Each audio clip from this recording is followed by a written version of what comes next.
Hello, everyone. Good evening. Good evening. Mic check. Please let me know you can hear me. Mic check. Mic check.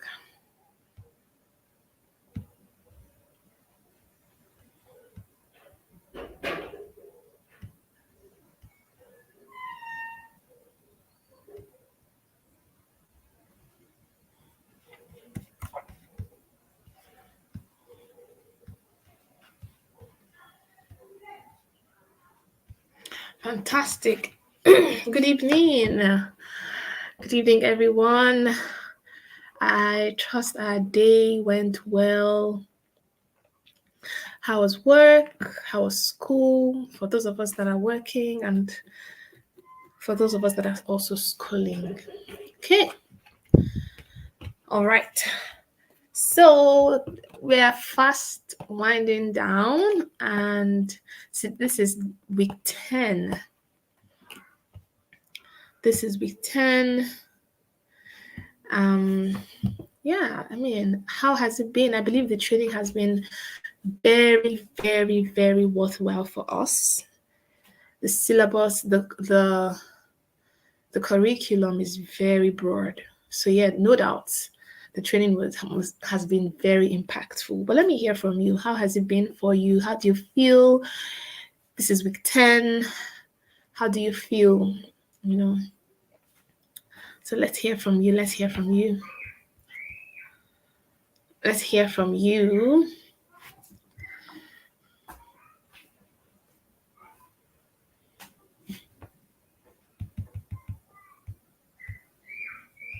I'm waiting to hear from you.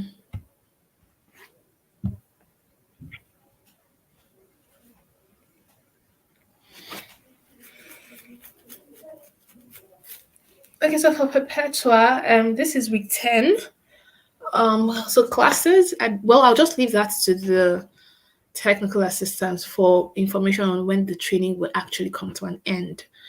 Okay. I'll just leave that to them. They have more accurate information, so they will definitely provide us with timelines.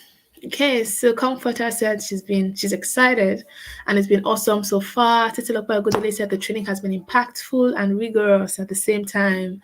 Adiola said very impactful. Perpetua said it has been nice and insightful. Yes, it has been great. Orolua said it has been great and insightful as well.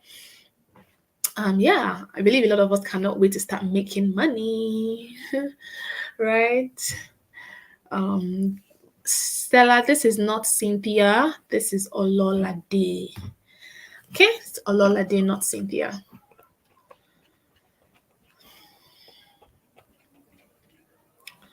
Okay, so it's been impactful. All right. Thank you, everyone, for providing your feedback so far. So we'll get right into the class very, very shortly. But a quick introduction for those who are just coming in, and for those who probably have not met an introduction before now. My name is Ololade Akingbadi, and I have 6 years of experience in administrative roles and customer success combined. I started out as an executive assistant at Diola Sego Limited, and I moved on from there to being a partner success specialist. Currently working at Mono Technologies. Okay, so yeah, that's it. If you want to connect with me, I'm very active on LinkedIn. Ololade Akingbadi as well. Thank you. So, today's class we're talking about business operations and growth today. You know, like I said, this curriculum is very robust, so it goes beyond just getting 1 or 2 deals here and there. We're training you to actually run a business, to run a successful business. All right, and some of the topics we'll look at today include client onboarding and offboarding. And so I want to hear from you, just very random. And please, I don't want answers of the internet. I want to know what you think. When you hear client onboarding and offboarding, what comes to your mind? Let me hear from you. What comes to mind when you hear that client onboarding and offboarding?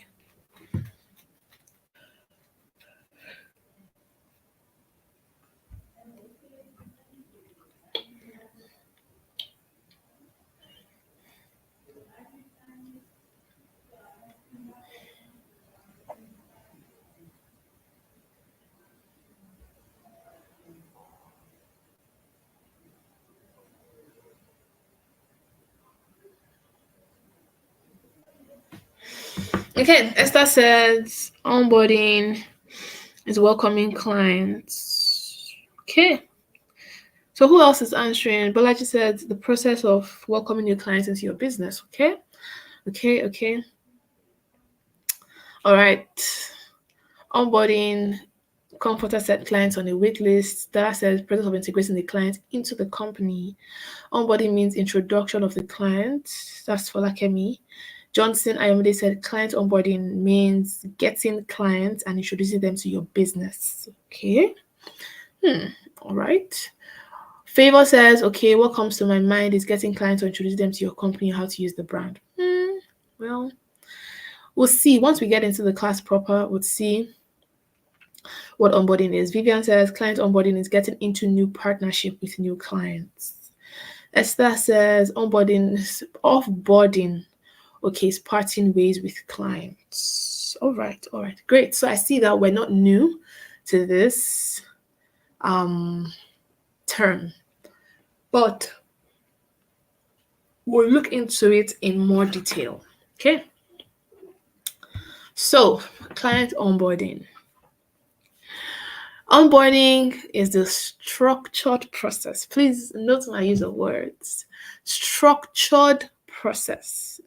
There has to be structure to it. Structured process of welcoming and integrating new clients into your workflow by gathering relevant information, setting expectations, and establishing a smooth start to your business relationship. So first, I'll take them one after the other. It's a structured process.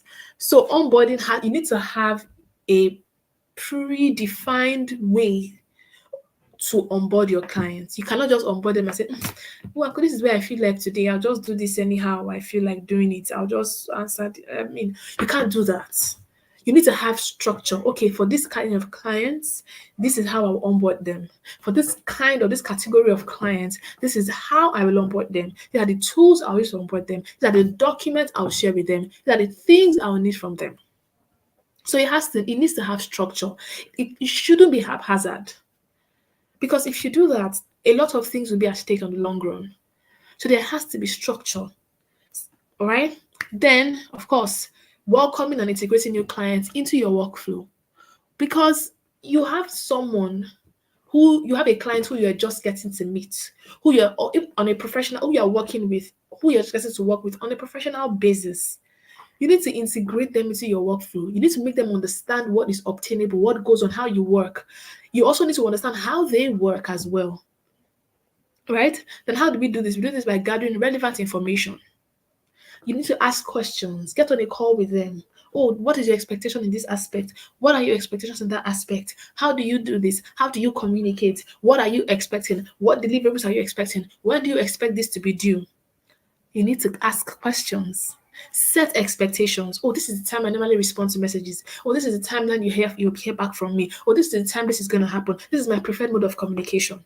Oh, I don't work on Sundays. Oh, I don't work on weekends. Set expectations. All right. And this is just going to help avoid any kind of friction, because you don't want a situation whereby your client will say, but I sent you a message on WhatsApp. Why are you not responding? And you're like, no, sorry, I don't use WhatsApp. If you had that meeting at the beginning, you will not have that issue later on. So that's why you need to onboard your clients. You cannot just say, oh, you're really interested in getting a client. You want to hit the ground running, like we say here, in Nigeria. Well, that's just being very general. I'm sure they say it other places too. But you hear a lot of things like, oh, hit the ground running, and then you first forget to put the right things in place. And then when you're in the middle of the project, friction starts to happen. It then becomes a case of, oh, but I thought you said this. And they're like, no, this is not what I said. That's what I said. Where is your onboarding process? So that's why onboarding is extremely important, because it brings you and your clients to the same page. Both you and your client understand the same thing. Like, you have the same expectations. There are no gray areas. That is where you clarify every gray area. So you don't want to have issues sometime during the project or even after the project.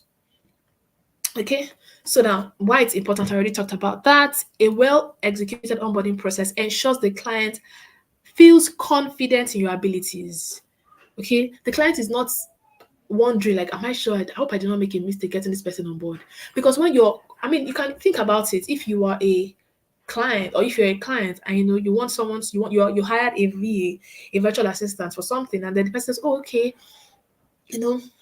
here's my onboarding package, send you an email, highlighting onboarding processes to you, telling you, okay, I'm going to meet with you for the first time tomorrow, or I'm going to meet with you for the first time, so time, confirming the time that works for them. Let me know what time, and then they send you a list of different things that will happen in the onboard, send you the agenda. You would have confidence, like, okay, this looks good. Unlike someone else said, hey, excuse me, sir. When do you don't want to be that person. You don't want to be that person. Okay. So yeah. Now, steps for effective client onboarding. First is initial communication. Of course, this is at the point where you have landed your client. The person says, well, I want you to work on this. I want you to work with me on a particular project. I want you to become my virtual assistant, or you have landed the client already here. So the first things first is initial communication. Send them a welcome email. Just draft something welcoming them. Oh, hello, welcome. Send them a friendly email. Express your enthusiasm. Oh, I'm really excited about the opportunity to work together on XYZ projects. Add it there. Let the client also feel like you're excited about working with them. You might feel like, but these little things actually count. Send them that welcome email. Let them show there's a way you can actually draft an email, and then it will show that you're excited about something. Send it to them. Let them feel it. Let them see it. Let them see it. Let them feel it from your email, from the tone of your mail. Okay. Then the next thing to do is you need to also schedule an introductory call. Arrange a video call or a phone call or a Google Meet call, to discuss the project details, discuss expectations, discuss any immediate tasks. Just discuss. Don't just run off and decide and assume and say, okay, I've done this before with client. This or that past client. So this way I will also bring it here. No two clients are ever the same, especially if you're working as a virtual assistant, because you're working with human beings. You're not a software developer, for example, that you're working with codes, you're working with machines, you're working with computers, and so A is equal to, or 1 plus 1 equal to 2. You're working with human beings that are very dynamic. So even if you're working even if you're supporting two executives in the same office, the same timelines, the same project scope, because you're working with humans, there will still be some form of dynamism to it. So you cannot bring your previous experience where you felt like, oh, this person gave you an A rating, and then bring it into someone else's project, thinking that because they gave you an A rating there, it's also work here. No. So that's why you need to schedule an introductory call. Let them know, oh, what time works for you? I want to have a meeting with you to discuss XYZ, discuss the project details of the project. When are we going to start? What are your expectations? Any immediate tasks? Do you have anything you want me to deliver immediately? What timeline? Just schedule that call. It's very important. Okay, so that's that about welcome email. Now, the next thing is you understand the client's needs. Again, like I said, it's not enough for you to just get a project and then feel like, I just want to start. Understand. There's no point having speed without direction. We are still going in the wrong. It is still amounting to wasted effort, because if you are running fast but you are running the wrong direction, it doesn't mean that there's no point. So imagine you're going to the UK, for example, and then you bought a flight going to the US. That's not your destination. So even if the flight gets there, you are still at the wrong place. So understand your client's needs. What do they really want? What are they really looking to achieve? So you don't waste both your time and theirs. Discuss the project scope. Discuss the project scope during your call with them. Do you get it? The call is not a call to say, well, uncle, thank you. You know how long I've been looking for this job. No, discuss it. Oh, what is ask questions about the project scope, specific tasks. Oh, what do you want us to do here? Regarding this, I made my research about XYZ. These are the new policies surround regarding that project. Oh, this is what I think about it. How far do you want us to go on this? How deep do you want us to go on that? Are you working with any other partners on this project? Ask these questions. Do you get it? And another thing that will also help you is even before you get on the call, do your own research. Put down your questions. Also, when before you get on the call, so that you're not wasting his time and their time, and you're not wasting your time as well. Put the questions down, right? Even the client will know that yes, this person has really done their homework. Okay, ask them deliverables. Understanding these elements is actually key to meeting your client's expectations. Trust me, there are times when I've seen situations where there are some people like the assistant is just working, like they are really working hard, putting in their best efforts, going all out. But the what's it called? The principal is just like, I don't know what you're doing. I mean, this is not my expectation. This is not what I want. You're not giving me value.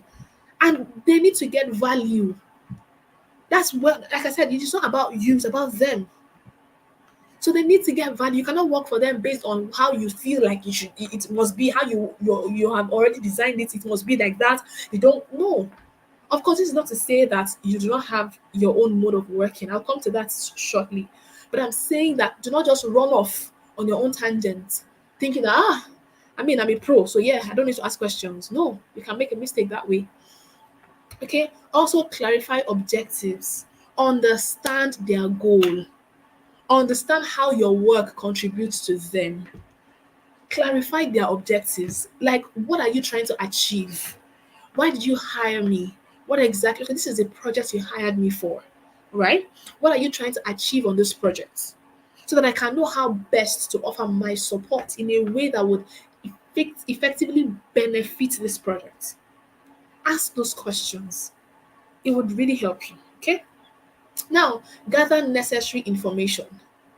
If there's any essential document you need to ask for, like maybe brand guidelines, if you're working with, if they have a brand, for example, maybe you're working with a brand, probably you're working with a brand that was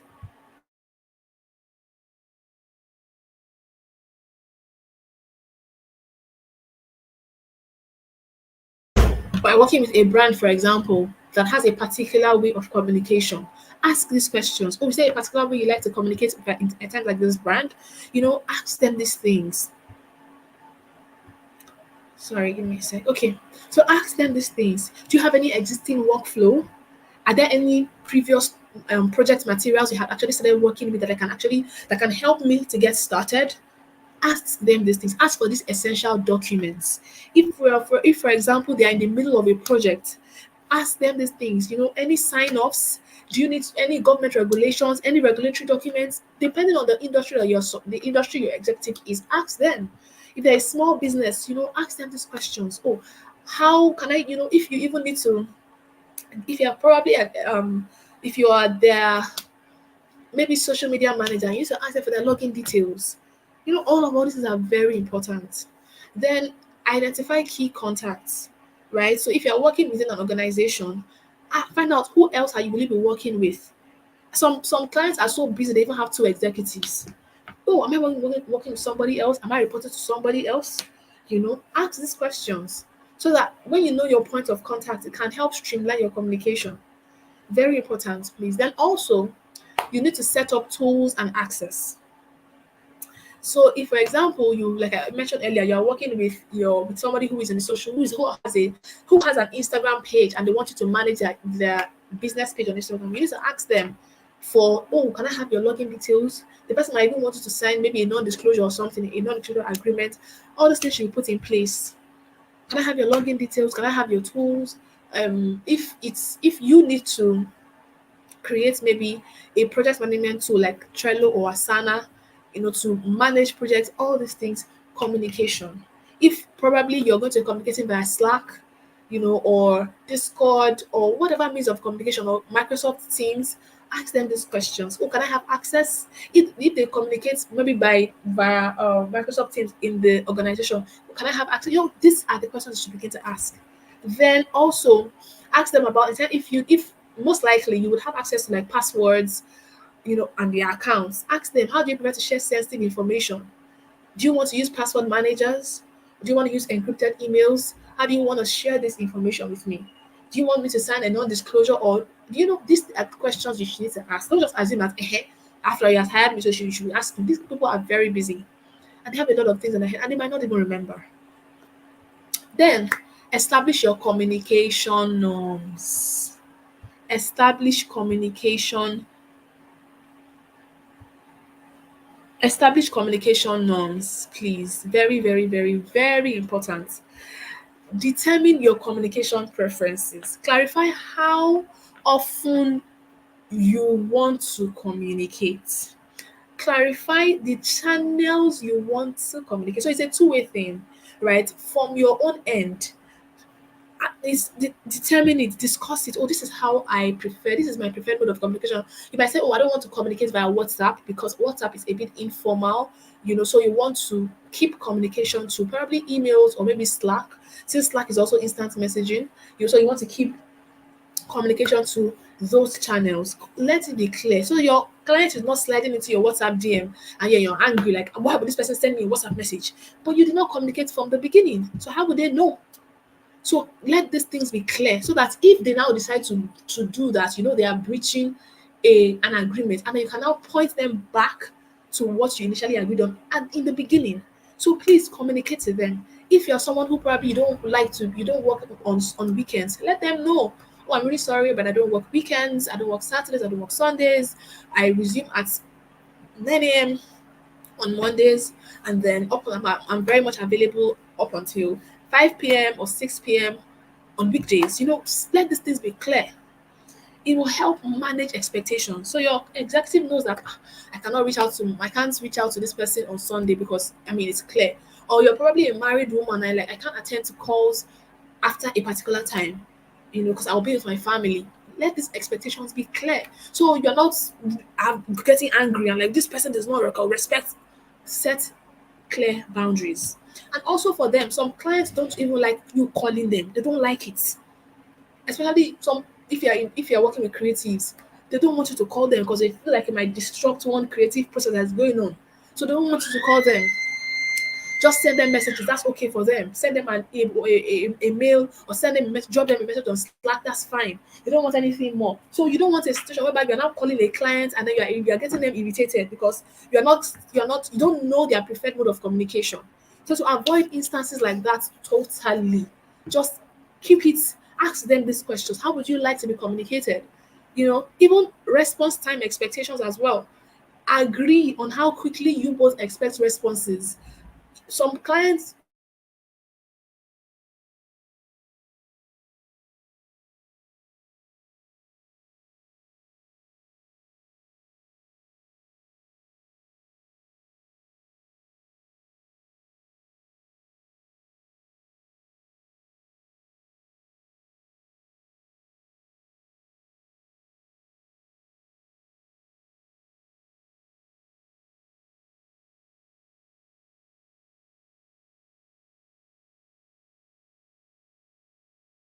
where your client sends you a message and then expecting the response immediately, and you don't work like that. You have a specified timeline for responses. So let it be clear from the beginning. It will help you because it also help if, for example, the client is someone that he always wants his virtual assistant to always be responsive ASAP. As he drops you a message in 2 minutes maximum, you have responded. If your own communication style is, I'm so sorry, but 30 minutes is my own response time, you know that okay, this is probably not your ideal client. So it will really, really help you, okay? Now, defining roles and responsibilities. Outline your responsibilities, please. Confirm your tasks and responsibilities in writing. In writing to avoid any misunderstandings. This is my scope of work. This is what I'm expected to do. Oh, I can step out of this, I can go beyond the scope to this extent. If you're working as a VA, or an executive assistant, let them understand that you are not a personal assistant. You're not expected to help them do their shopping online. They want to shop for their personal, maybe they want to shop for their bags and shoes on Shein or on Zara. That's not within your scope. Your own scope is professional, administrative executive. I'm sorry, administrative assistant, and that is it.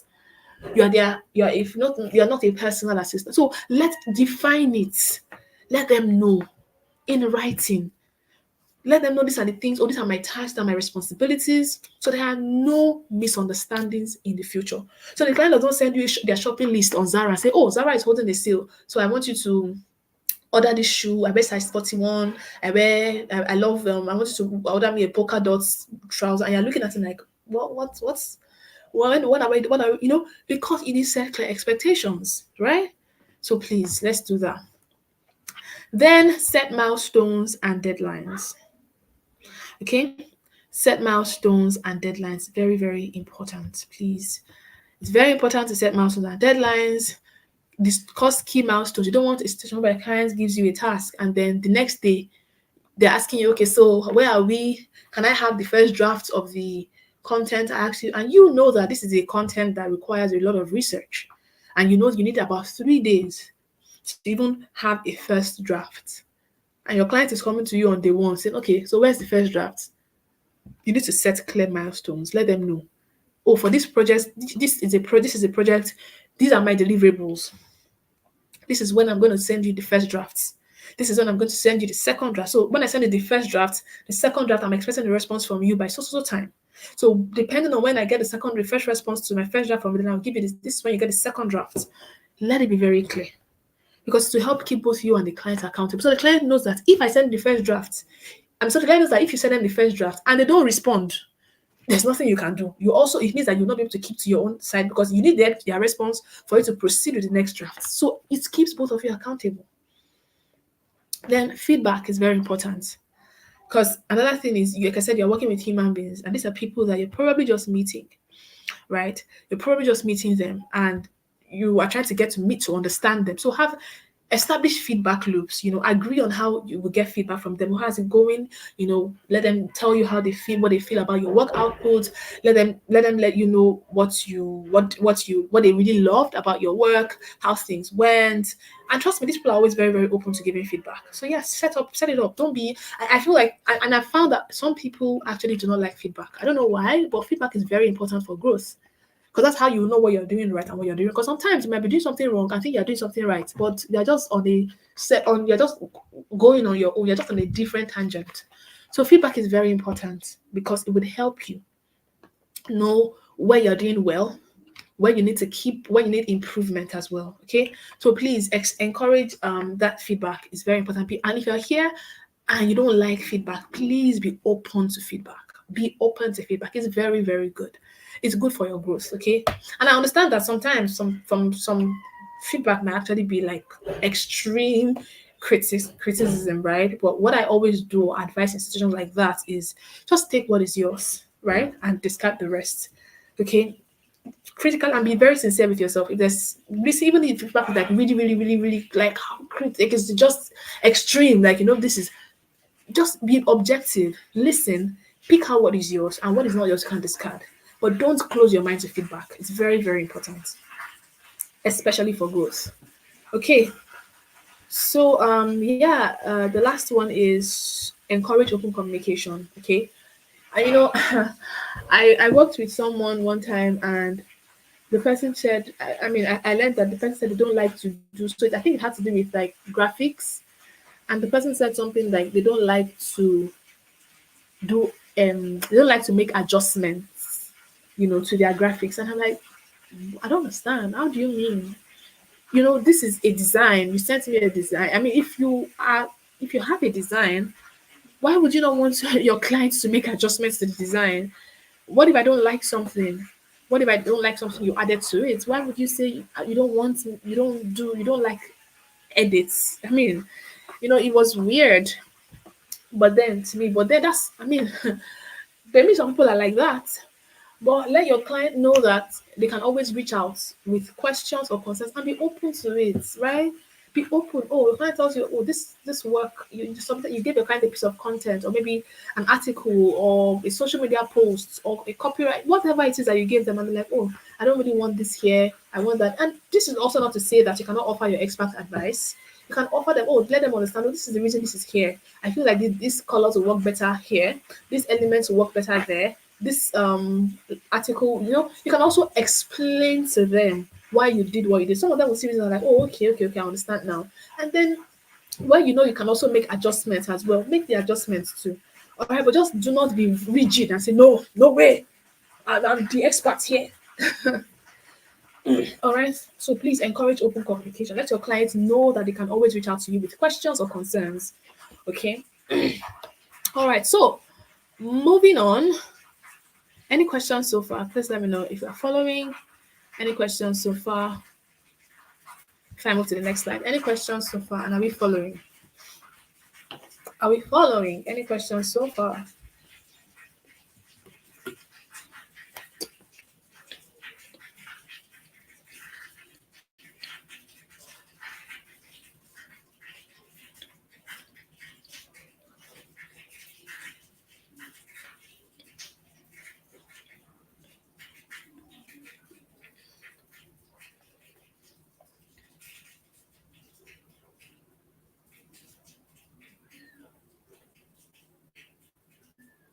Okay, so thank you very much, everybody.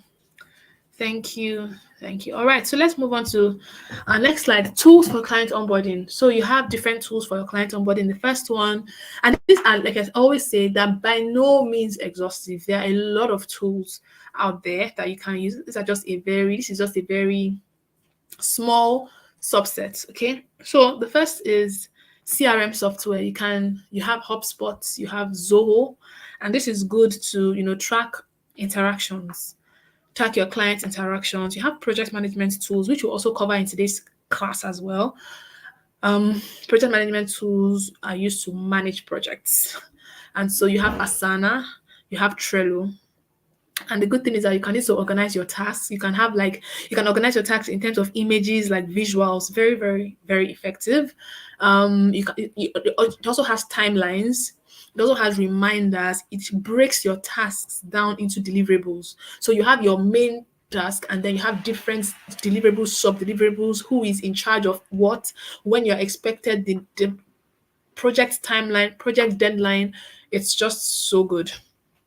Then, of course, document management systems. If, for example, you need to upload documents, you need to store files, you need to store information in a document, you can save your documents to Google Drive and Dropbox, which I highly recommend, by the way, because the good thing about doing this is, number one, I don't, in just very free advice, please, this is 2024. Saving your document on your laptop or your device without any backup can be very detrimental, because anything can happen, right? What if your device should crash? What if your device, God forbid, gets stolen? What if your device just stops coming on? There are just a lot of things that can happen. Okay, but the good thing about saving these documents to the cloud is that you can access it anywhere. What if you need it urgently and you probably forgot your device, the particular device that you have, the document saved on at home or somewhere else, and you needed that document urgent, and it's not even close to you? So there are a lot of different reasons why it's just very important. I mean, it's okay to have it on your device, but please have a backup.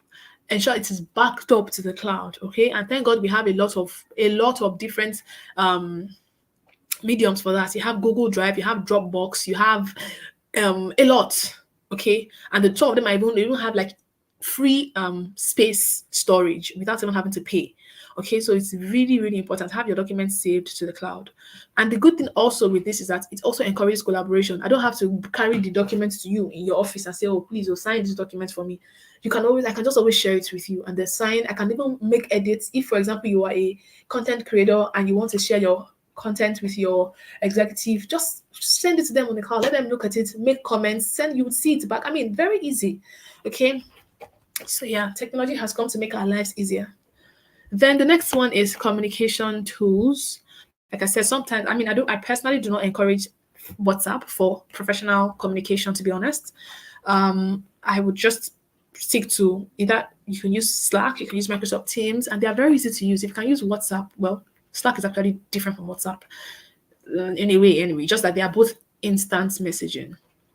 However, you can learn these things, okay? You can actually learn them.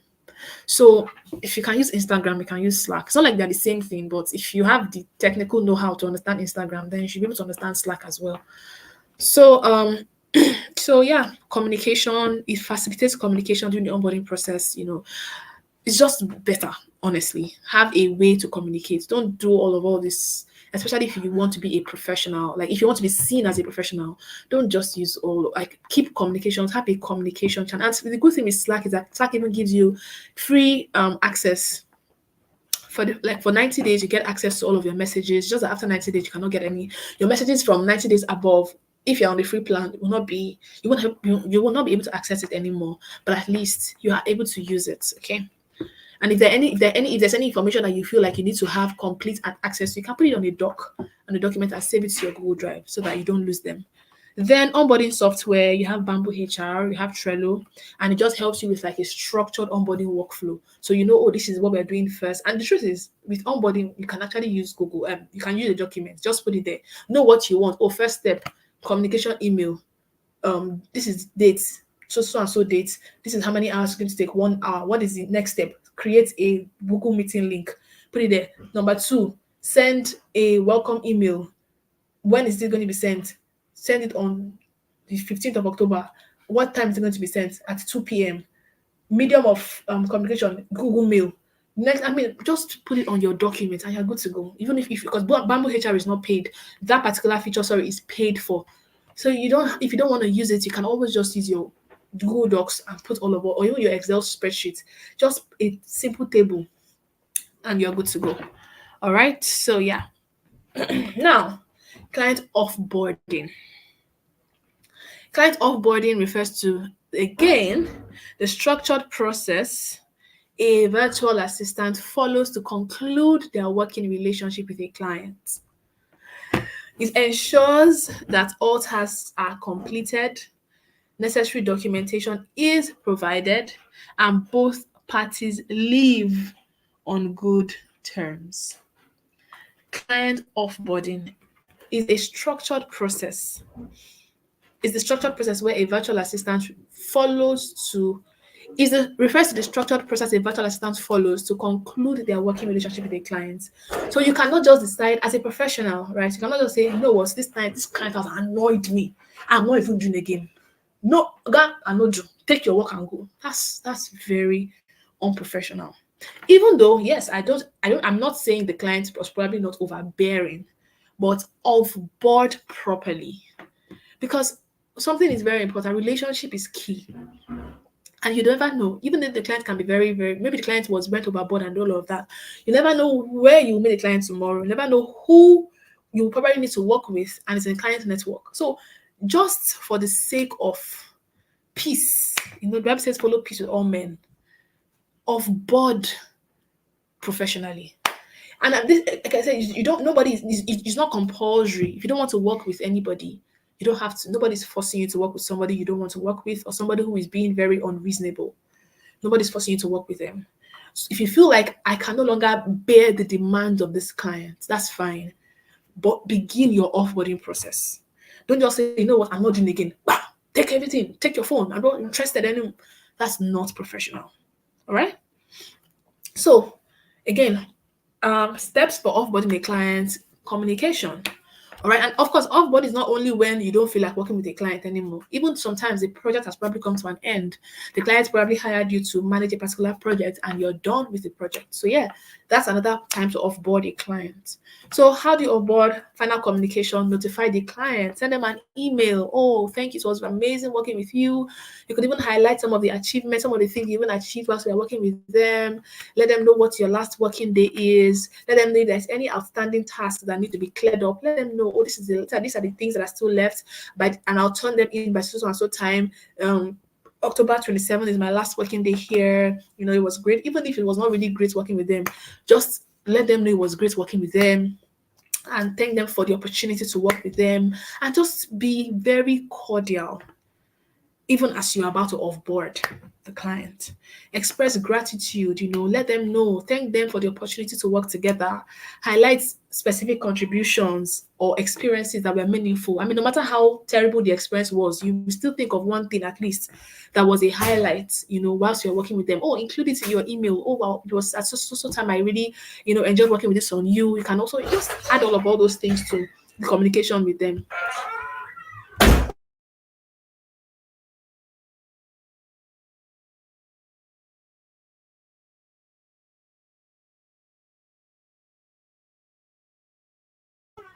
So yeah, then also, sorry, I'm just complete your outstanding tasks, please. It's very important. Ensure that you finalize your deliverables. Ensure any agreed upon task, any task was agreed upon and the client has paid you for, or the client will pay you for, please complete it. Any reports you need to submit, any document you need to work on, any project that is in progress, ensure everything is completed. If it's a situation where you cannot complete the deliverables and probably it's beyond your control or something, put everything together. Let them know where you stopped. Let them have the uncompleted documents. Let them have access to things that still, put everything together in a way that they can, have a smooth seal or a smooth transition. You don't want the client to be scattered by the time you leave because you didn't even hand over properly. They don't even know where one document is. They don't even know where the other thing you don't want it to be a terrible experience. So ensure things are done properly. Review pending items. Do you have, even from your own end, is there any payments? If, for example, on the course of the job, you had to use your money to, buy something or pay for a software or something for the client, have you gotten the money back? Have you been refunded? Is there any outstanding invoice? Just confirm that everything is settled, because once you have onboarded, you don't want to go back to the client and say, sorry, I remember that, I paid for Canva in July, but I forgot to collect it. So, I mean, you would look like a clown. So ensure everything is finalized whilst you're still offboarding. Okay. Then documentation and handover. Documentation and handover. Please create an offboarding packet. What does an offboarding packet look like? It's a document that includes a summary of the work that you have completed. It includes a summary of the work that you have completed, links to important files and resources. If you have files that your clients are very important, include the links to those files. If you probably created a Google Doc, for your client to save documentations, to save documents and all that, include those links. Any resource that we worked on this together, or my client today, please add it to it. There's no point trying to, if again I'm emphasizing on maybe the client probably did something, maybe the client was not was maybe overbearing or something, like, I will punish you. That password to your Instagram account, I will not give you the password. I will go and, that is not good behavior, right? It's not. So everything, they just give them everything they need to know and just move on in peace, right? So give it to them. Instructions for ongoing tasks or maintenance. If there's anything, like I said, if probably the situation or circumstance actually is not allowing you to complete the project for reasons, I mean, of course, this has to be, you have to speak to the client about it and make them understand why, and then somebody who needs to probably take over, add it. Is there anything they need to know? Are you currently speaking to anybody about maybe a contract or a document or something? Include it in your offboarding packets, right? It's very anything the client would need to continue their journey, to transition from you effectively. Just include, even you don't want the client to start calling you 2 days after, say, hey, hello, please, I cannot access my Instagram page. What's the you don't want all of those things. So everything that needs to be put together, please put together in your offboarding packet. If you need to add passwords, if you need to add links to anything, if you need to add links to any resource, if you need to add instructions, even maybe contact details, maybe there's somebody you are contacting about something, maybe anything that this will be very important to this person, contact information, address, whatever, add it. Okay, so that they can continue effectively from where you stopped. All right. Then share access information. You already said that. How the client can access any tools or platforms you used during your collaboration. If you're probably using Asana to collaborate with them, you can let them share access to their own. Of course, it's not so you should share your own password with the client. Share access to what they need to have. Okay, if you probably save their documents on Google Drive or something, you can share the link or give them the link, cause them to let them download it, and all of those. Just ensure that there is a smooth transition. Okay, then feedback is important. Feedback is very important. Send a satisfaction survey, ask the client to complete a brief survey about their experience working with you. It can actually help you improve your services in the future. And you can also ask for a testimonial. I mean, if it's appropriate, ask the client for a testimonial. Oh, can you please share a testimonial on how I worked, on how my work was whilst we are together? Any just how did I do? And the client to give a testimonial. It could be which you can also use for your future clients. And if the client is both of you are living on a very, very good note, you can tell them, oh, I wouldn't mind a referral, for future clients. Can I always meet with you to refer me in case I have like a future client that I know you are probably connected with. I mean, it doesn't hurt to ask, right? And that's why it's very good for you to live on a good note. Because like I said, you never know. You never know where you might need that client tomorrow or where you might meet and clients will be like, this lady that held my Instagram accounts, she held my, but don't hire her if you will leave your work unfinished. You don't want that to be your lot. Okay, so let things be done in decency. All right. I mean, let things done in order. Okay, so now update your records. Document your lessons learned. What did you learn on that journey? How would it help you in your future client relationships? Update your portfolio. Now you have a new client added to your portfolio. Add it to your portfolio. What did you achieve? What did you achieve on this job? What did you do? Of course, without depending on the scope of now, some clients will not.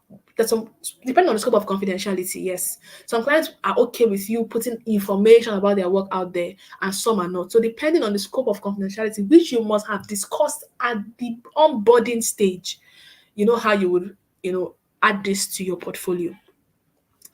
And then the last one here, I believe, is to maintain the relationship. It's very important. Please maintain the relationship. Please maintain the relationship. It's like I said, networking is important. I'm telling you, like networking is key. There's some people that will tell you they have never applied to any job before in their lives, and they have their hands full of different jobs, not because of anything, but because they have a very rich network. Someone just call them and say, "Oh, hello, I have somebody that wants to, can you do this? Can you do that?" No, why not? So networking is important. Don't despise relationships. Okay, so maintain the relationship once in a while. Just say hello. Once in a while, if you see them on LinkedIn, you could comment on their posts.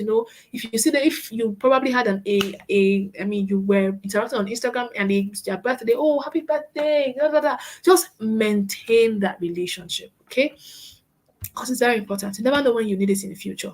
You can even after you're even done. You can even send up a follow-up email after offboarding, checking on them. How are you doing? How is work? Right? Ask them, oh, are there if you offboarded on a very good note, do you have any upcoming projects or I'm very much available? Just keep in touch, right? Okay. So tools for client offboarding. Project management tools again. Remember Asana, ClickUp, to help you track final tasks and deliverables. Feedback and survey. Remember, I mentioned that they have to send them a feedback. Let them know what we're doing, how you did, right? Tell them to let you know how you did. Send them feedback. You can use Typeform, you can use SurveyMonkey, you can even use Google Form. Just send it to them. Then document management systems, Google Drive, Dropbox. You can organize any documentation will be needed. You can organize all of this and put it in your Google Drive, for them to access. Email automation tools. Remember, I mentioned sending them an email. Just saying thank you to them. Even after they have gone, you have left. Send them another email. Just following up. Oh, thank you very much for the opportunity. It was great working with you. You could also ask them how they're doing, how they're transitioning. Ask them, is there any other tasks? Is there anything you think I might be able to help you with? Just keep in touch, basically. So yeah, that's why you need email automation. So you can even use your Gmail, to be honest. You don't need all this. If you don't need, I mean, if you have, I know some people have like brands and everything. So yeah, you can do that. But if you're just starting on Gmail, works fine. Then billing and invoicing as well. Excuse me. Billing and invoicing, you can use QuickBooks if you want to invoice your clients. Use QuickBooks, FreshBooks, just ensure that all your financial matters are settled before you leave. Because trust me, you don't want to come back and after some time, oh, I realized I didn't charge you for this. That's peace offering. You can't charge them again because I mean it will not look good on you as a person. It will not look good on your brand, right? It doesn't speak well. It will not speak well of your brand. So ensure you dot your I's and you cross your T's, okay? Before you finally off board. Right. So we're going on break very, very soon, but I want to take a question, which I can see here. Oroluwa asked, I says, do we offboard when we're tired of working with some clients? So I had mentioned that sometimes some clients you have clients that are somewhat unreasonable. You have clients that do not respect boundaries.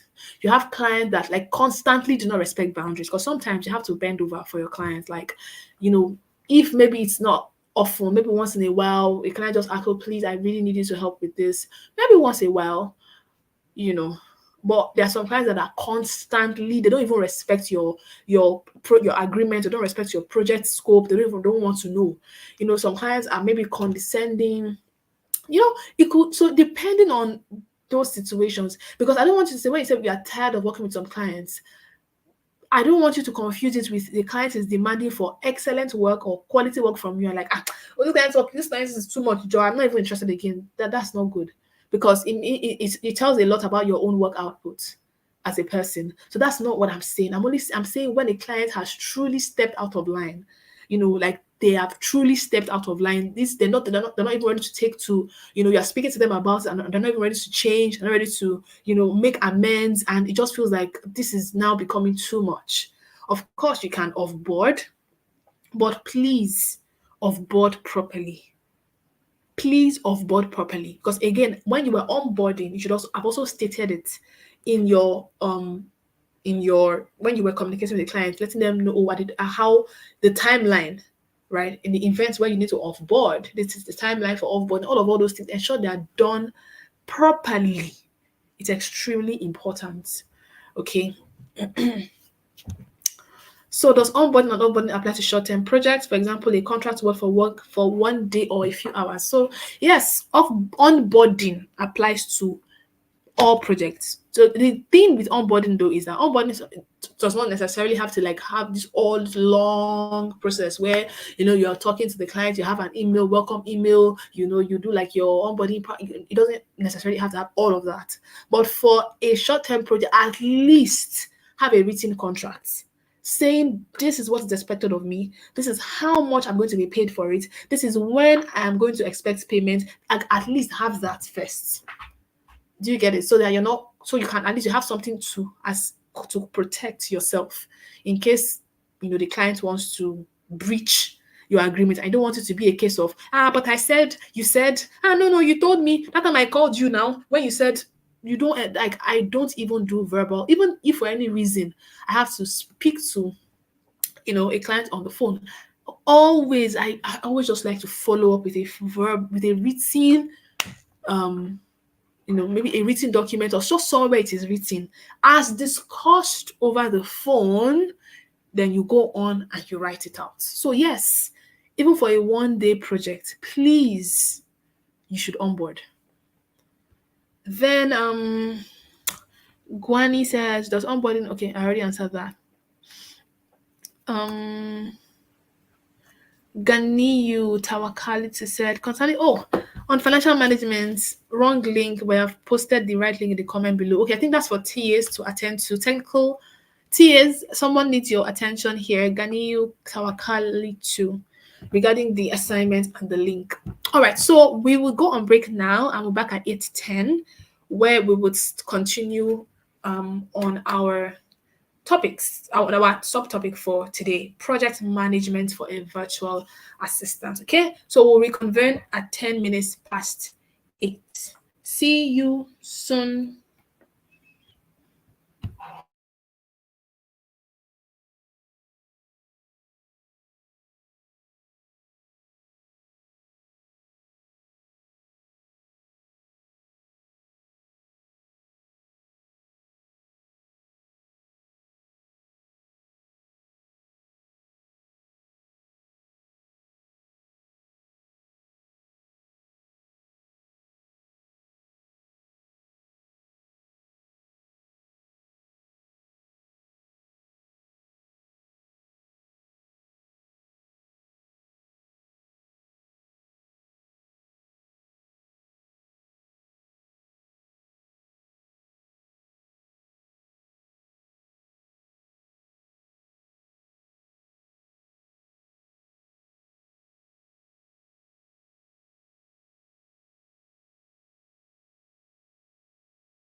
Hello, everyone.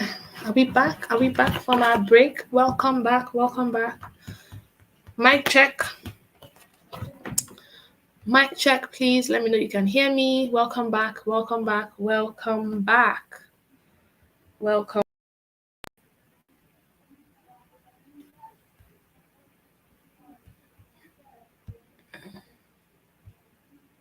Hello, everyone. Welcome back from break. Mic check. Please let me know you can hear me.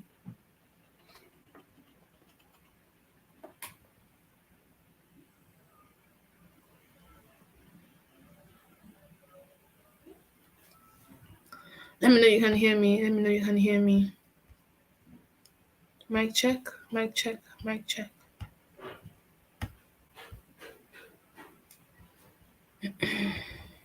Mic check.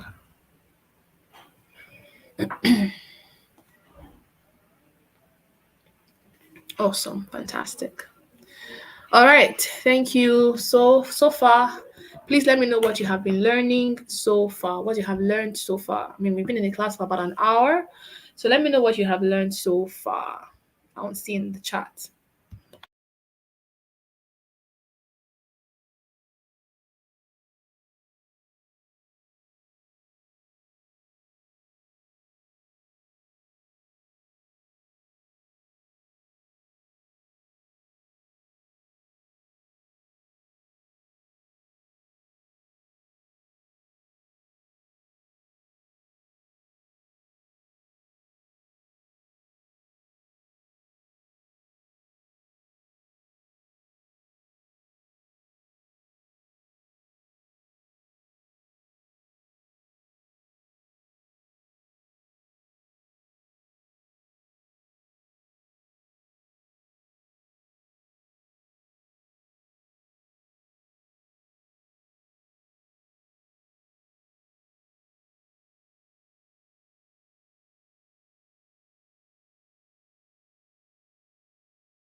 Yeah, I know. I was just waiting for you to tell me what you have learned so far.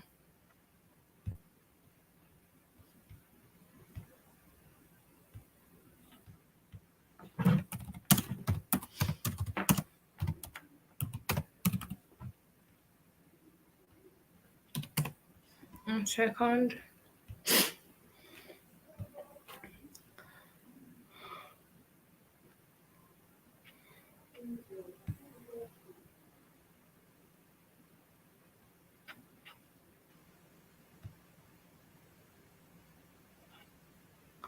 Okay, the process of successful onboarding and offboarding of clients. Onboarding and offboarding of clients. Both processes must be well structured. Why it's necessary to onboard a client as a virtual assistant. Setting up tools and access, onboarding and offboarding. Okay, let's continue. Let's keep it coming. Steps in client onboarding and offboarding, tools that can be used. Fantastic. All right, all right, all right, all right. Thank you so much, everyone. Tools for onboarding and offboarding. Tools for onboarding and offboarding. All right, great. All right, thank you so much, everyone. So now let's continue. Project management for a virtual assistant. I mean, why would a virtual assistant need to understand project management? I mean, why? Who can tell me? What do you think? Why would a virtual assistant need to understand project management?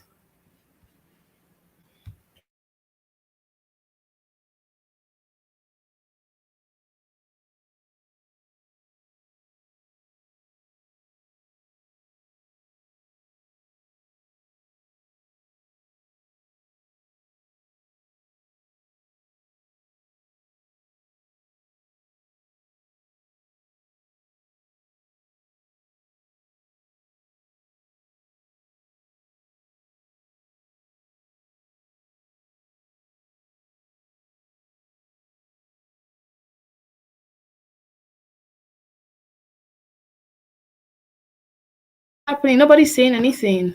Why do we need project management as virtual assistants? Nobody's saying anything. Can you hear me? Mic check. Can you hear me?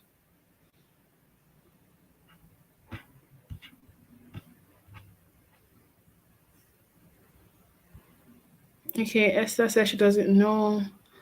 All right. No problem. That's why you're here. We're here to learn. Who else? Who else? Why do we need project management as virtual assistants? Says Adefumi Lola says how to execute a project successfully to grow your business. Johnson IMD said we need project management to help organize tasks. Okay. Balimi said no idea. Falakemi said understanding project management will make a VA able to manage clients and teams. Queen, it's been a while I saw you here. How have you been? Ajayi says we definitely need project management as virtual assistants because we might be working with a construction company. Okay, so Ajayi Temitope, it's not only if you're working in a construction company, you need project management even if you are working in the health sector, even if you're working in fintech, even if you're working in wherever, you need project management knowledge. Okay, so Stella Madu says for proper coordination and deadlines, meet up to show your project and what you do. Okay, great. Thank you everyone for for everything you said thus far. So we'll just go straight into it. Project management is the process of organizing and executing a project to achieve specific goals within set parameters. Don't worry, I would explain all of this.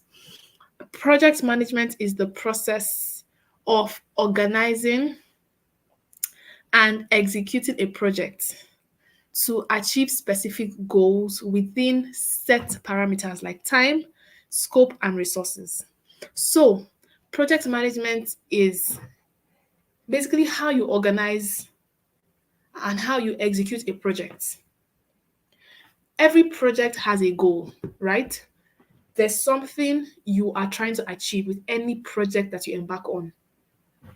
That's it. That's one thing I believe we should be all right. I don't think anybody would just decide to, even if you decide to build a house, there's a reason for it. You are building a house for a reason. I don't think anybody in this world will ever build a house to just wake up and put blocks you are trying to achieve something for a reason. So project management is the process of organizing your project to achieve that specific goal. So what this tells you is that you cannot have project management without having your goal already set. Because everything that you're doing, right? Everything you're doing in project management is targeted towards that goal. So take, for example, I have a project. You probably work your executive, hired you to help them. They want to build a house. And they're like, okay, I'm too busy. And I honestly don't want to use house because it's in the construction sector. So I'm not going to use house. I'll use something else. Let me see, what can I use now? So let's say your executive, let's do inventory management. So let's say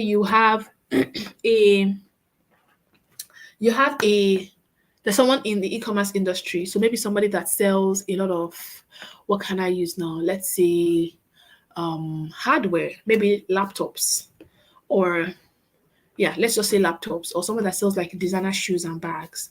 And the person feels like, you know what, I need to take inventory of my warehouse. There's a lot of now. I need to take inventory of my warehouse.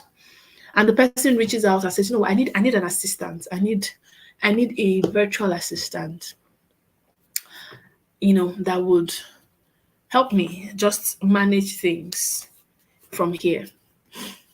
Or maybe the warehouse has because you can also put your stuff. You can have a virtual warehouse. I hope you can have your warehouse online. And the person just needs a lot of maybe the person needs a lot, the products on the warehouse are not properly arranged, they're not properly put together. So maybe image is here, quantity is there, category is there, like description is there. It's just everything is just jumbled up. And the person says, "Oh, I need a virtual assistant that can manage this warehouse inventory for me. There's just a lot of things scattered. I don't even know how many shoes I have left. I don't even know how many I can't even see anything from here. Oh my goodness, I need somebody." And the person hires you and says, "Okay, so the goal of my project is I want this project. I need a holistic view of all the items in my inventory. I want to be able to turn on my computer and see everything properly arranged. I want to be able to turn on my computer and see everything properly described according to color, described according to color, according to size, or just if I click on this, I'll see color. If I click on that, I'll see size. If I click, I just want everything to be properly done so I can understand and know what I have left in my warehouse without having to physically go into the warehouse to view." That is the project goal. So you know that this is what we're trying to achieve, right? And you're not going to come and start suggesting, "Hey, madam, what if we import more shoes and bags from Vietnam?" That's not the project scope. If you are thinking of even adding any software, then it's maybe like an inventory management software. Maybe they were probably managing their inventory on Excel or spreadsheet, and like, "Oh, we have inventory management software that you can." That's what you should be suggesting, not how about you? This your shoe is really fine. What if I know one seller in Dubai?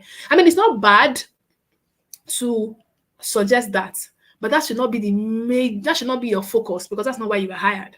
You can suggest if you feel like, oh, and again, depending on the kind of relationship you have with the person, but that's not why you were hired, right?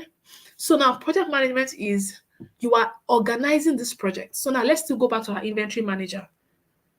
Our inventory manager. And then the inventory manager decides that, okay, so I'm going to, I have this project before me. I know the goal of the project. The goal of the project is my executive wants to have a holistic view, a well-organized view of her inventory. That's the goal. Now, when do they need this? She tells you, what, I'm running a sale, and I'm running a sale in the next 2 months. I need to know what I have in my warehouse so that I can, know what I'm pushing out to people. She wants it in 2 months' time, basically. Now, the scope of the project, you already know the scope of the project. She wants you to organize the warehouse. That's the scope. If you decide to suggest a factory in Dubai where they sell shoes and bags, that's you being kind. But that is not what if you decide, "Oh, I'm going to help you get the contact details of the seller in Dubai." And then that's on you. But that is not part of your scope of work. That is not part when the goal was being defined, the goal of the project. She didn't tell you she needed. It might probably be a need, but that's not what she didn't communicate that to you. So if you would want to maybe charge her if you're probably charging her per hour, you cannot include that and say, so I researched for you except you had a different conversation about it. And they say, "Oh, wow, that seems like a good idea. Okay, add it to the project scope." Do you understand what I'm saying? So when you're trying to manage your project, these are the things you put into consideration. What is the goal of this project? What are we trying to achieve? What is the time frame? Oh, we have 2 months for this project. So I know how I would manage my time within these 2 months to ensure that this project is delivered within the 2 months. Right? Then, what is the scope? I was not sent to start researching. Imagine spending 3 hours trying to research. Oh, where do they sell high grade quality shoes in Dubai? Oh, let me check the latest designer that has just released the shoe. And then when you're reporting to her on your deliverable, you're like, okay, so first things first. In fact, you won't believe it. I saw this vendor in Dubai. In fact, her shoes are, and she's wondering, is this part of the scope of the project? Right?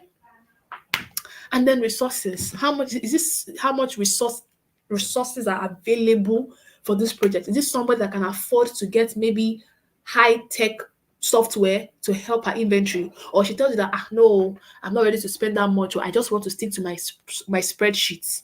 I just want to stick to my spreadsheet alone. I don't want to spend all of that money on going to get software that would inventory software. Just let you spreadsheet alone. So, what resources would you need to effectively execute this project? Or is this a business that says, oh, no problem, I don't mind anything to make my job easier, go ahead, give me suggestions on software that would make this, that would help me, these are the things. That's what project management entails.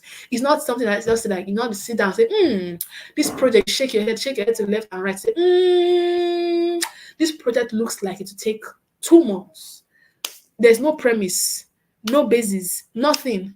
You are just guesstimating, like they say. And then when it's 1.5 months, they're like, wow, this is not looking like it's an end. Because there was no premise for your initial time estimate. Right? So these are things you will consider when you are managing your project. And when you say project management, don't think it's only those are building houses that are the only ones that do projects. No. Even creating content is a project. Even creating if you're a graphic designer, creating your flyers, your graphics, that is also a project. It has a goal. There's a reason you're creating that graphics. There's a reason you're building that content. You're creating that content. What if the reason you are creating the content is because you need to you're trying to attract customers, you're trying to acquire customers, or maybe you are supposed to onboard a client because you want them to get value from the product that your executive just released. That is a goal. So based on your goal will then determine the time frame for that project, the scope, and the resource that are available, and the resources you will need for the project. Okay, so please, as a VA, you are a project manager. See your works. See your work rather. See everything that you do as, oh, this is a project. It will help your mindset. Oh, this is a project. That project. That project. Some of you might even have to work with 3 different clients at the same time. This other client is in this one industry, tells you, oh, I want you to manage my inventory. The other person tells you, oh, I want you to help me with content writing. The other person tells you, oh, I want you to do work on my graphics for me. Oh, the other person tells you, I'm designing my website and I need you to help me with the copyright of my website. Those are projects. You don't have to be building anything. So building is also a project, because that's what everybody understands as projects. Oh, project managers, you have to be in the building. You have to do you have a physical, tangible thing that you're doing. But no, even online, you have projects, right? Okay, so effective project management ensures that client tasks are completed on time, they are completed within budget, to the expected quality. Now, back to the inventory example I was using, the client already gave you a time frame of 2 months for this project. And you're like, I'm overzealous. These shoes I'm seeing on this inventory, they don't look like grade A shoes. I have a plug. Let me call my plug. I want to surprise my client. And then you pick up your phone and then you call your plug. From there, you connected another plug and you're just plugging in and plugging out. And that took you like maybe a week. And your client reaches out and says, okay, so what's the updates? Can I see how far you've gone on design? You're like, oh man, I want to surprise you. I have plugs. I mean, who asked you for that? Because typically, you should have, when you're managing your project, you should break down your project deliverables, sub-deliverables. This is what I want to do. Okay, inventory management. What's the first thing I want to do? And then you're going to see when I come to the key components, you will see that I would explain that better. But understand that project management is important. It will help you stay within budget. Because when you are managing your project, you already know when you have managed, like when you have designed your project management, you already know how much you have at hand for the project. You already know how much you have already allocated. Oh, for this phase of this project, this is how much I'm allocating to it. For this phase of this project, this is how much I'm allocating to it. This is how much time I'm allocating to this part of the project. This is how much time I'm allocating to this part of this project. So you're already and it won't help you when you realize that, wow, there's no more time, right? Like there's no more time. If, for example, on the first deliverable, you're supposed to spend 3 days, second deliverable 2 days, and first deliverable you're already spending 4 days, you already know, I need to double up. I need to double up. This is already taking time, right? Unlike when you don't even have any project scope, you don't even have any, you're just going on vibes, and then it's already 2 weeks to when you should deliver all of the project, and you're like, wow, where did all the time go? The time will definitely go because there's no, you didn't plan it. There was nothing to keep you on track. There was nothing to ensure that you were staying within scope, you were staying within time, nothing. So you were just going as you were. I mean, it doesn't work like that, right? So it will really help you stay within budget. It would help you ensure that tasks are completed on time because you have timed yourself. It would help you even do things to the expected quality. Because imagine if you now realize that, I have only 2 weeks. How am I going to start? And then you start rushing. You start rushing, and then you put where you're supposed to put shoe, you put bag. Where you're supposed to put color, you put code. That's not right. Or then or maybe you're doing content, and then your content you're making errors because you're now scared. Oh, I need to submit tomorrow. I need to submit this next week. I didn't know, right? That's why project management is very, very important. Now, key components define the project scope. First things first, let's even know where we're going. Let's know where exactly we're going. What are we doing? What is the scope? Remember that at the beginning of class, I was like, there's no point. Speed without direction is still with fruitless effort. Because why are you going fast in the wrong direction? So let's even define the project scope. So going back to our inventory discussion, the project scope for this is the CEO needs to see her business in one sitting, her inventory rather. She wants to see everything she has in her warehouse. Once she turns on her computer, goes to either the software or the spreadsheet or whatever inventory management system you're using, she wants to be able to go there and see, I have 25,000 shoes. Out of the 25,000 shoes, break it down, 10 black, 1,500 black shoes, 15,000 purple shoes, whatever she wants to see it. And when she clicks on this one, she will see description of the shoes. These are Louis Vuitton shoes. I mean, whatever. Right? This is what she wants to do. She wants to see everything at a glance. That's the project scope. You know you are not, you know this is where I'm staying. So even if the madam decides to come tomorrow, the CEO, and says, "Oh, do you know any shoe plug that I can buy more? I can see that on this this my inventory. Wow, I didn't know I had only 100 pink shoes left. Though, do you know any shoe plug in the back? Can you help me research?" You already know that she's stepping out of line. She's already going beyond the project scope already. So you can already say, "Oh, okay, I can actually add that, but it would extend the project by XYZ number of days." And the project costs, because that's outside what she paid you for. So it will also extend the project costs by XYZ amount, because you have to make international calls. You have to also spend time researching, ensuring that you're getting clients that are not, you're getting sellers that will not scam you. You have to ensure you're getting authentic. So all of that, it has to be paid for. So it will help you when you define project. You know when either you or your executive is going beyond the scope, and then you come back to what the scope is. And if the scope needs to be extended for any reason, it will be a mutual agreement between both of you, right? And then, if of course, with an extension of scope, there might have to be an extension of time. There might have to be an extension of resources as well. There might have to be an extension of even the budget. So all of these things are well planned out. Not that your executive will say, "Oh yeah, come and extend the scope." I'm like, because even you two, you don't even have any no plan, nothing. You're just going. I still, yeah, let me. I mean, you can't work like that as a professional. Like I said, this course is targeted towards professionals, not roadside VAs, professional VAs, and that's why the curriculum is very robust. Good. Now, set timelines and milestones. So timelines, okay. And when I say timelines, it is not only setting, we start the project on 15th of October 2024 and we end the project on December 24, 2024. That is not only that. You need to break the project. Okay, she wants us to have an inventory of her warehouse.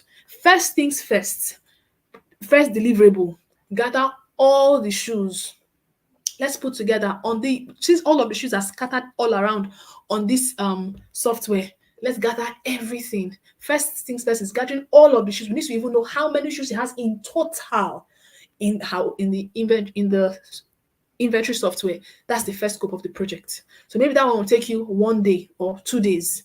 That's first deliverable.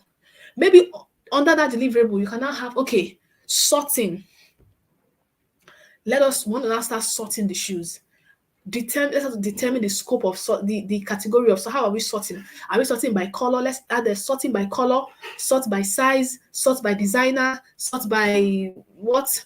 Sorting. Maybe sorting can take you 5 days. That's another scope. We have defined the timeline.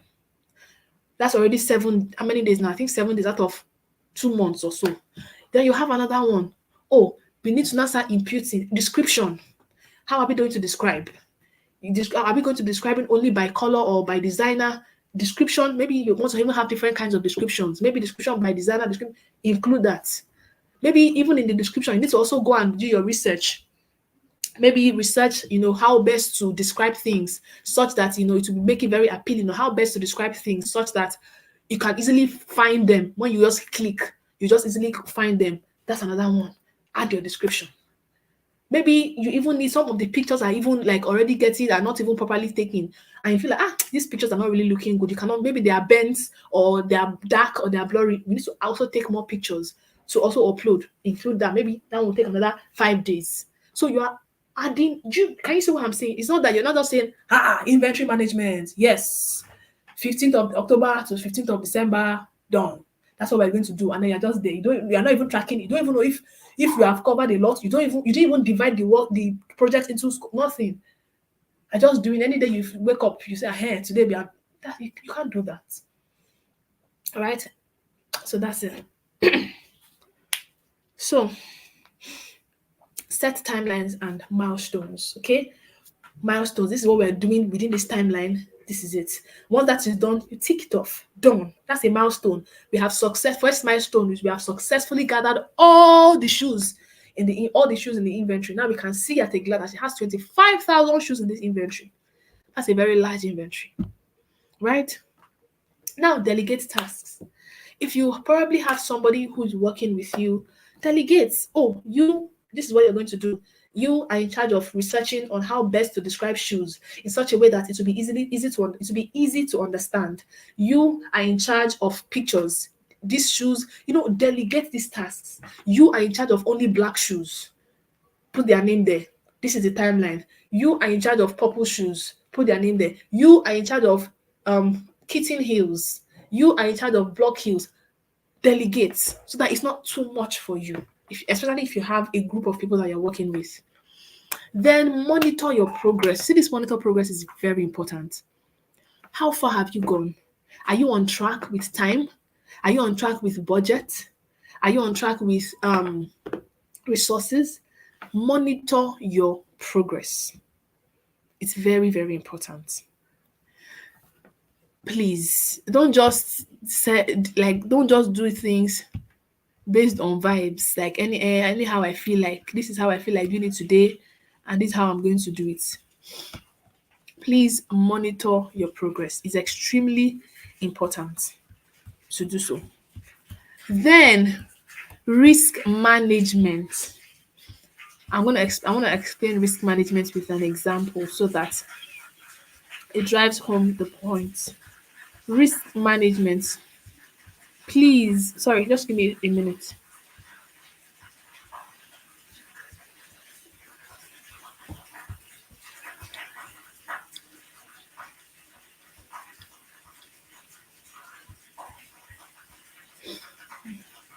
Okay. Then another thing I also wanted to also mention regarding your progress is also keep your clients informed. Don't just run off and just say, after they know I'm working now. Don't they know I'm working? Can she not see it? Have a system in place where you update her, even if it's maybe 15 minutes meeting every week. Update her. See what we have done so far. See, this is what we have done so far. We have been able to put this together. We have been able to put that together. This is how monitors. Let her know, or let him know, or whoever it is you're working with. Let them know how far you have gone. So that if they have questions or they feel like, oh, no, this is not what I want. It's not until you have gone very far into the project and then it's not very difficult to come back. So have a system where there's regular feedback. It depends. You could just say, okay, how about we meet once in 2 weeks or once in 3 days or once in a week just to give you progress reports on what we have done so far. It helps you as well. Even maybe you also need to clarify something or you need to ask questions. It also helps you too. Okay. So that's equally important. Then risk management. Anticipate problems. Anticipate problems. People that are living in Nigeria, you know how many times our grid has fallen? And that is a potential problem. And you cannot tell a customer that or a client that, sorry, I didn't have lights, so that's why I did not finish your project. Or I didn't have light, that's why I'm delaying on a particular deliverable. Anticipate problems. If you know you live in a climate where there's no power is not regular, please look for an alternate source of power. Anticipate the problems, right? If you know that, you have your internet, you're using a service provider that the internet is always slow, and for some reason you are using a high grade software that needs very fast internet connection, that is a problem that you should also anticipate.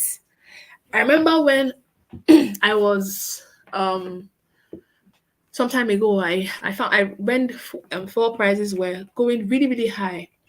And I'm like, if we continue like this, because I don't like to give excuses for anything. I don't like giving excuses, especially for things that are within my control.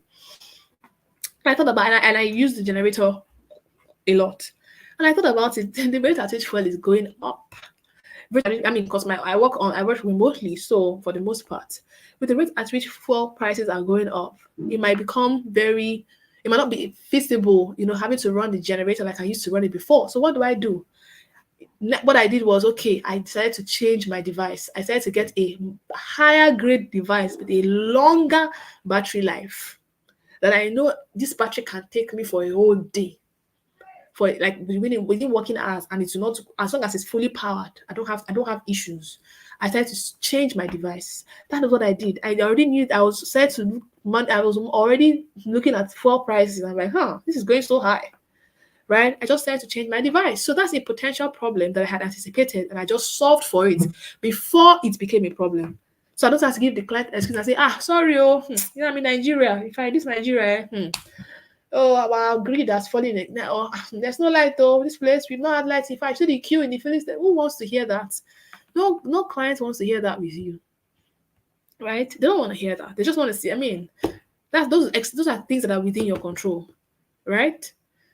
So please, risk management, very important, so that you can catch those things before they even become issues. Okay? Yeah, that's that. So always have a contingency plan, always have a backup plan. If, for example, something is going to be delayed, you need a software or you need something that is not going to come on time, just be very proactive. Just don't be given to excuses. Like your default is, I'm just gonna tell her now. I beg, who does not make mistakes? I'm a human being. Don't let that be your default. Let that be the last of the last options, where you know that this one is not within your control. You could not even do anything about it. So always have a contingency plan. If this does not work, okay, you are expecting maybe something to arrive from the US that would, if it doesn't come, what is the alternative? This thing is supposed to arrive in 10 days. If for some reason it doesn't arrive, what is plan B? What am I supposed to do? Oh, it looks like internet for this service provider is going to be cut off. Okay, is there a backup plan? I'm going to have a meeting with this client by this time, and this internet might likely not work properly. What's the backup? Can I please be a very good risk manager? It helps you. It really helps you. Okay. So project management tools, I mean, like everything, like I said, technology is here to make our lives easier. We have project management tools. We have Trello, we have Asana, and these are visual tasks. You can manage your project you can manage visual projects on Trello and Asana. You see it visually, you can visualize. Some people learn by visuals more. It makes it interesting because you can see it, you can take pictures, you can upload pictures. Very interesting. So there's that. Then time tracking tools. I already talked about this in our time management class. So you have time tracking tools.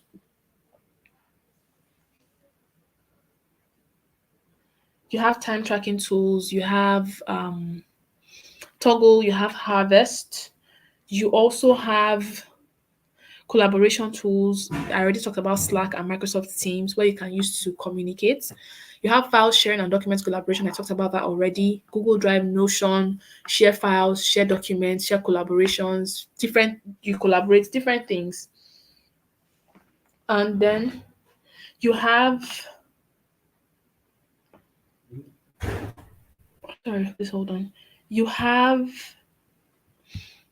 reporting and analytics tools as well. So examples, monday.com, if you want to report. So maybe you want to report something, you have that. You can use monday.com. You can use different tools for reporting. You can also use for project analysis as well to understand your project performance. How well have you been on this project? Have I been keeping to time? Have I met with my time? Am I on track with time? How have you been doing? Or have you been missing deadlines a lot? If you find out that you're missing deadlines a lot, what is causing this missed deadlines? All those things. So yeah, that's that about that. So now time management, I'm not going to dwell too long on time management, to be honest, because I already have done that. Now, time management is the strategic allocation of time to tasks, ensuring optimal productivity and balance between multiple client projects. So you have a lot of clients you are dealing with. You want to ensure that your time is properly managed among those projects. You don't want to have any issues, nothing. Time management is very important.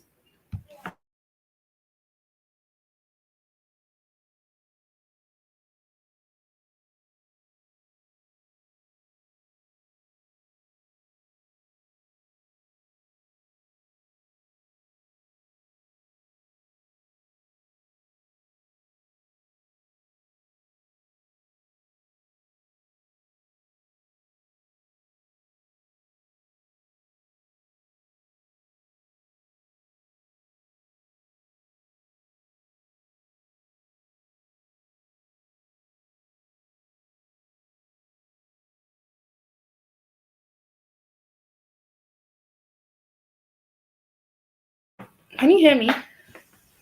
Please let me know you can hear me. Okay. So, prioritizing tasks. Okay, I was talking about time management. Yeah, so strategic allocation of time to tasks, ensuring optimal productivity and balance between multiple clients' projects. So, yes, you can properly manage time. If you have a lot of projects, it's very important to be able to efficiently manage your time. So that you can strategically allocate time. You're not burnt out, you're not overstretched, and you're not taking on more than you can handle at the same time. And effective time management helps you to handle multiple clients without sacrificing your quality. And it also help you increase client satisfaction. Okay, so you don't want a situation where a client gives you a job and you're like, oh, I can deliver in 2 weeks. Another person gives you a job, I can deliver in 1 month. Another person gives you a job, I can deliver in 3 days. And then just find out that you are lagging on one because you didn't properly manage your time or calculate your time on the other one. And then that becomes an issue. You're rushing this one, you're rushing, you're trying to do this one, you're even giving the excuses for this one. It doesn't speak well of you as a professional. So you need to properly manage your time so that you know when, okay, I am at the limit. I cannot take any more jobs. This month we are fully booked, right? So yeah, key components of time management, prioritizing your tasks, use the Eisenhower matrix, urgent versus important, or the ABC method to prioritize. So example, focus on a time-sensitive client report before routing email correspondence. If you have two things, understand how to prioritize them effectively. If there is time, I would walk you through the I'll just do that tomorrow. Eisenhower matrix, right? On how to prioritize. Focus on things that are important, so you have urgent. So I'll show you how to prioritize between urgent and important. Okay. Then there's time blocking. Time blocking is when you allocate time, like a specific time to do a particular project. Do you get it? That's time blocking, when you set specific times for different tasks. For instance, allocate mornings for.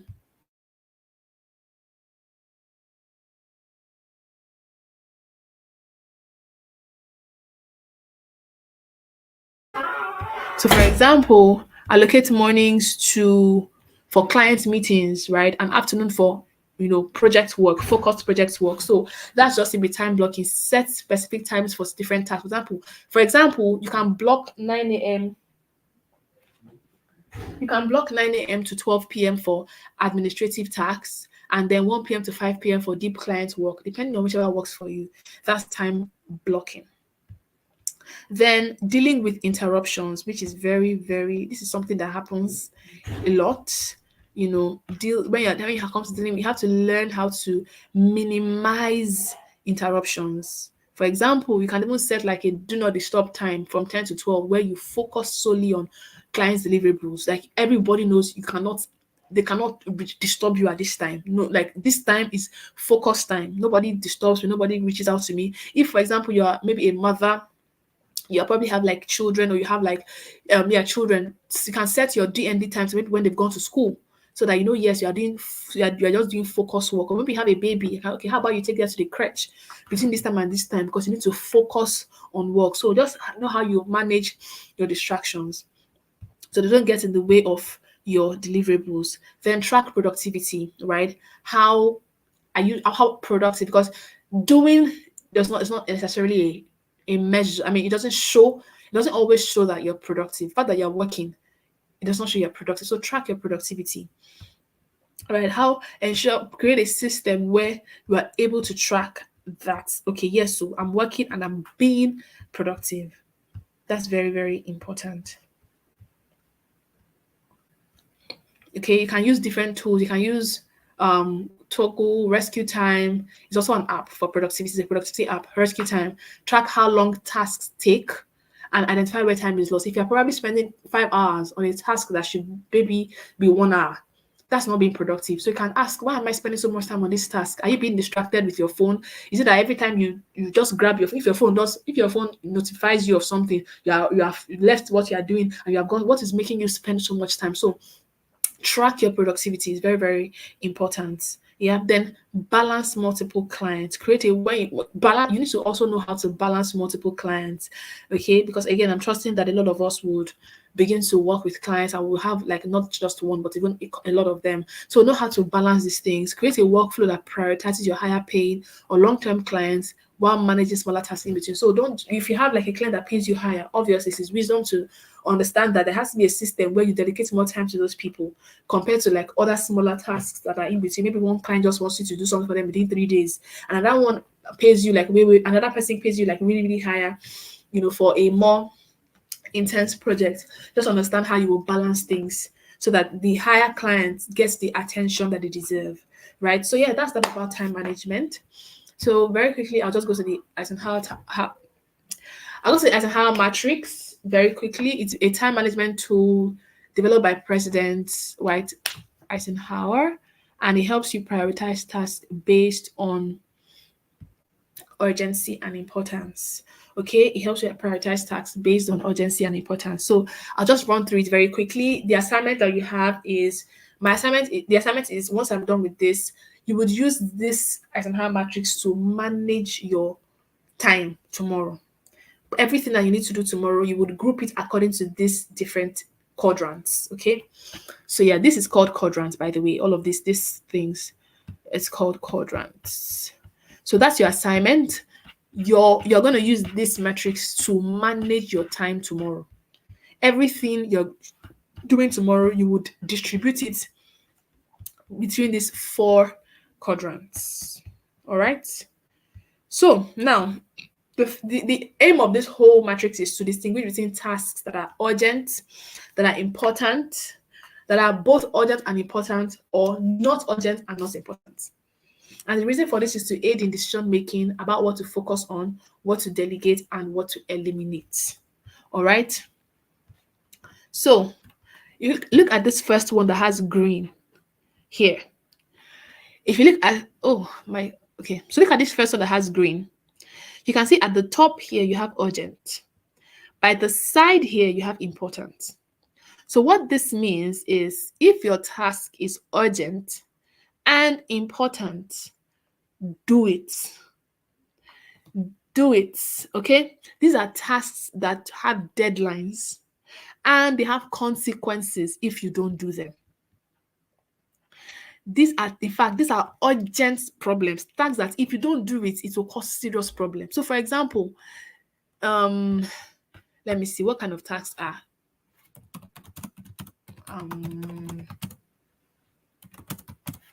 Let me see, tax filing.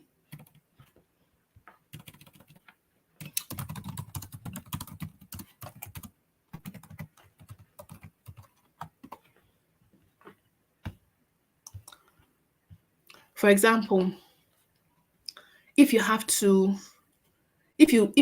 a presentation, your executive probably has a presentation in an hour and they need that document for that presentation in the next 1 hour. You understand that that is not a task you can postpone or delegate or say, actually, that is an urgent task, because you know that if you don't do it, your executive will be stranded, their presentation will not even go well. So it is urgent, it is important, so you have to do it. Now, if it is not urgent, but it is important. If it is not, you can look at the next one. If it is not urgent, but it is important, then you can schedule that one. So tasks with unclear deadlines that contribute to long-term success. It is urgent, it is not urgent, but it is important. So those are the ones that you can schedule. Okay, so for example, your project planning, for example, or maybe career development. Maybe you want to take a course, right? I mean, it is not like if you don't register for that course today, maybe if it's not, of course, it's not a course that has a deadline. If you don't register for it today, you can always register for it. So you cannot, if for example you have the task given to you by your executive now about his presentation, and you have another one that talks about registering for your course, which does not have a deadline, or maybe the deadline is maybe in 5 days' time. Obviously, both of them are important, but one is urgent, the other is not. And because the other one is not urgent, you can schedule it for later. So, okay, tomorrow I will register for this course, but for today, right now, I need to face this presentation for my executive. Okay, now the third quadrant here is urgent and not important. Urgent and not important. These are tasks that must get done, but they don't really require your specific skill sets. So for that one, please delegate. So these are things that, yeah, you have to do them, but you don't have to be the one to do them. So for example, if you want to file paperwork, or maybe schedule an appointment, or maybe a meeting that that is not really important, your contribution is really minimal, where you can just maybe send somebody from your team to say, okay, no, we'll just join the meeting and let me know whatever they say. Or something like maybe responding to routine emails that are not very, very important. Those are tasks that are urgent, but are not important. Now, a task that is not urgent and is not important, please delete it. That is a task that is not, that's the time, just delete it. Don't bother. Because it's a distraction. It is not urgent and it's not important. What is it doing on your calendar? So please delete those tasks. All right? So you should delete those tasks to give you free time for more important activities. For example, scrolling on Instagram for pleasure when you're supposed to be working. It is not urgent and it is not important. Please delete it. Yeah. Watching your favorite TV show when you should be working. is not urgent, is not important, please delete it from your schedule. Okay, so that is that for today's class. We have come to the end of the class. Thank you everyone for joining the call today. The assignment once again is use this matrix to plan your day tomorrow. Plan your day according to the tasks that you have. What are the tasks that are urgent? Those that are urgent and important, those that are not. I'll find a way to send this image to the I'll find a way to send it to the TAs actually, so that you can use it as a reference. So those tasks that are urgent and are not and are important, those tasks that are not urgent and they are important, those that are urgent and not important, and those that are not urgent and they are not even important, should not even have any place on your calendar, on your to-do. It is due tomorrow at the end, tomorrow 6 p.m. because we're working with your task for tomorrow. You can submit it you can submit it in a Google document. It's okay. It's just basically a snapshot of your tasks for tomorrow. Have a list of things you have to do tomorrow and categorize it, group them. Which ones are urgent and they are important? Which ones are not urgent but they are important? Which ones are not important but they're urgent? And which ones are urgent, not urgent and they're not important? So that's it. You can use Google Docs. You can use anyone really. Google Doc, Google Sheets, whichever one works for you is fine to use. So yeah, I think that will be all from me. And just reference this image is from Asana, by the way. Asana, I've mentioned Asana a lot in class. It's a project management tool. You know, it really helps you with project management. You can time your project, you can put dates, you can assign people. It's a really great tool. And I think they also have a free version as well. Yeah, they have a free version for Asana. Very effective for productivity. All right, everyone. Thank you so much for joining the call today. I'll see you tomorrow by God's grace. And please don't forget your assignment. You can use Google Docs. You can use Google Sheets, whichever works best for you. Because like I said, the assignment is basically just your day. If you typically would if you have your to-do list, that's practically it. But you're just categorizing it based on this quadrant. Either you have, for example, 10 different things to do tomorrow. Categorize each of those 10 things. Are they important? Are they urgent? Those that are important and urgent, put them under the same category. Those that are not urgent but they are important, under the same category. Those that are urgent and not important, under the same category. And those that are not urgent and not important, under the same category. All right, everyone. Thank you so much and do have a blessed night rest. Bye-bye.